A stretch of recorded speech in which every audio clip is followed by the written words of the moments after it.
दोस्तों, खुशलपुर गांव में हर साल होली के बाद बहुत बड़ा मेला लगता है, जहां हर तरह की वस्तुओं की खरीदी बिक्री होती है। दूर दूर से व्यापारी अपना दुकान लगाने यहां आते हैं। आज भी हर साल की तरह मेला लगा है। लोग बड़े उत्साह से खरीदारी कर रहे हैं और मेले का आनंद उठा रहे हैं। लेकिन आज इस मेले में किसी का घमंड टूटने वाला है। चलिए देखते हैं कौन किसको सबक सिखाता है। और हाँ, ऐसे ही अनोखी और मजेदार कहानियां देखने के लिए हमारे इस चैनल को जरूर सब्सक्राइब कीजिए। पड़ोस के गांव का विख्यात सुनार हीरामल अपने परिवार के साथ मेले का आनंद उठाने खुशहालपुर आया था। हीरामल की नजर पारखी थी और हीरे सोने चांदी के बारे में उसका ज्ञान अव्वल था। एक ही नजर में वो किसी भी धातु, पत्थर या हीरे का मूल्य पहचान जाता। लेकिन अपनी इस कुशलता पे उसे बड़ा घमंड था। अचानक हीरामल की बीवी का ध्यान सर्कस के तंबू की ओर जाता है। ए जी, चलिए ना, हमारे बब्बू को सर्कस दिखाते हैं। भाग्यवान, आप और बब्बू देखिए, मैं जरा बाजार घूम लेता हूँ। जी ठीक है जी। सर्कस का नाम सुनते ही बब्बू खुशी से नाचने लगता है। ये सर्कस सर्कस, चलिए ना माँ, जल्दी सर्कस खत्म हो जाएगी। धत पगले, अभी तो शुरू भी नहीं हुई है।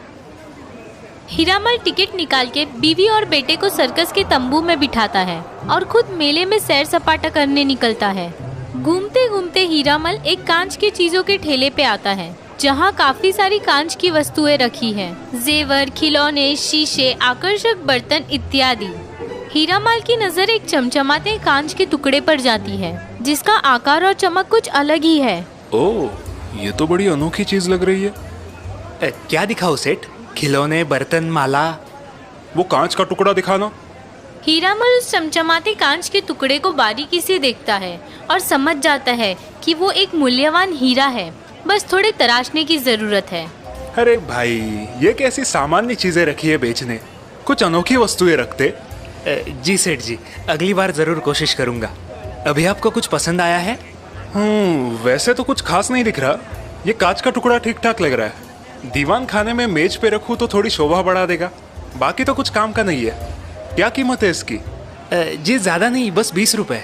दुकानदार की बात सुन के हीरामल चौंक जाता है। बड़ा मूर्ख है ये आदमी। हीरे को मिट्टी के दाम में बेच रहा है। मैं इसे और कम दाम में पटा के पैसे बचाता हूँ। अरे क्या भाई, इस कांच के टुकड़े के 20 रुपए मांग रहे हो? मैं इसके ज्यादा से ज्यादा 15 रुपए दूंगा बस। क्या, सिर्फ 15 रुपए? नहीं नहीं सेठ जी, लेना है तो 20 में ही लीजिए, वरना जाने दीजिए। कोई मूर्ख ही इसे 20 रुपए में लेगा। चलो जाने दो, मैं चलता हूँ। ये जरूर मुझे वापस बुलाएगा। मैं निकलने का नाटक करता हूँ। ऐसा सोच के हीरामल वहाँ से निकलने लगता है। कुछ दूर आने के बाद वो फिर से मुड़ के देखता है, लेकिन दुकानदार अपने काम में व्यस्त दिखाई देता है। हीरामल सोच में पड़ता है। थोड़ी देर बाद फिर से यहाँ चक्कर लगाता हूँ। ये मूर्ख जरूर 15 रुपए में वो हीरा बेचेगा। हीरामल मेले में अन्य ठेलों पर घूमता है और कुछ न कुछ खरीदी करता है। कुछ देर बाद हीरामल अपनी बीवी और बेटे को लेने सर्कस के तंबू के यहाँ आता है। अजी, अब घर चलते हैं, काफी समय हुआ है। पहले ये तो बताइए, सर्कस कैसी थी? बहुत बढ़िया पिताजी, बहुत मजा आया। मुझे फिर देखनी है। हाँ हाँ, क्यों नहीं, फिर आएंगे हम। चलो अब घर चलते हैं। आप लोग टांगे में बैठो, मैं अभी आता हूँ। हीरामल अपनी बीवी और बेटे को टांगे में बिठाता है और फिर से उस कांच के ठेले पे आता है। बोलिए सेठ, अब क्या दिखाऊं? कुछ खास तो है नहीं तुम्हारी दुकान में। उस कांच के टुकड़े का सही दाम बोल दो, मैं खरीद लेता हूँ। जी वो टुकड़ा, वो तो मैंने बेच दिया अभी थोड़ी देर पहले। दुकानदार की बात सुन के हीरामल चौंक जाता है। क्या, तुमने वो टुकड़ा बेच दिया? कितने में? जी पूरे 25 रुपयों में। मेरा तो दिन बन गया। दुकानदार ने बताई कीमत सुन के हीरामल गुस्से से तिलमिलाता है। सिर्फ 25 रुपए? अरे मूर्ख, तुम्हें पता नहीं वो कांच का टुकड़ा खास था। कोई सामान्य कांच का टुकड़ा नहीं था वो। तुम्हें पता भी नहीं है तुम्हारा कितना बड़ा नुकसान हुआ है। इतनी बड़ी बेवकूफी करके अब हंस रहे हो? सेठ जी, बुरा मत मानिए, लेकिन सबसे बड़े मूर्ख तो आप है, मैं नहीं। दुकानदार की बात सुन के हीरामल फिर से आग बबूला होता है। ए मूर्ख, तुम्हें शायद पता नहीं है मैं कौन हूँ। हीरामल व्यापारी हूँ मैं, हीरामल। सोने चांदी की 5 दुकानें हैं मेरी पड़ोस के गांव में।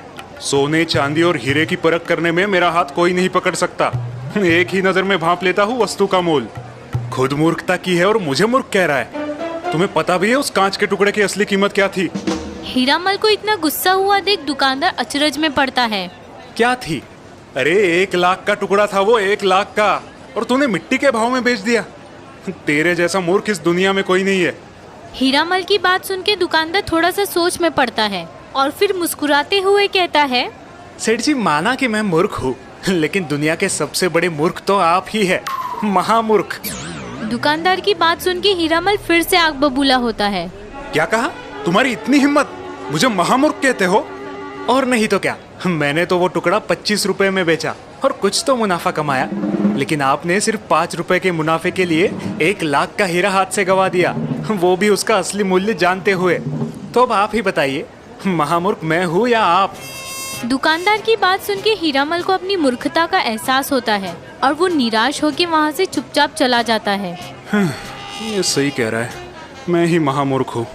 5 रुपए बचाने की लालच में मैंने लाखों की चीज गवा दी। आज इस दुकानदार ने मेरा घमंड तोड़ दिया। तो देखा दोस्तों, ओवर कॉन्फिडेंस और घमंड हमेशा बुरा होता है। कभी भी अपने ज्ञान और कुशलता पे गर्व नहीं करना चाहिए और किसी को कम आंकना भी गलत है, जिसकी सजा हमें मिलती ही है, जैसे इस कहानी में हीरामल व्यापारी को मिली। तो चलिए फिर जल्द ही आपको मिलती हूँ एक नई और इंटरेस्टिंग स्टोरी के साथ। तब तक के लिए बाय बाय, टेक केयर।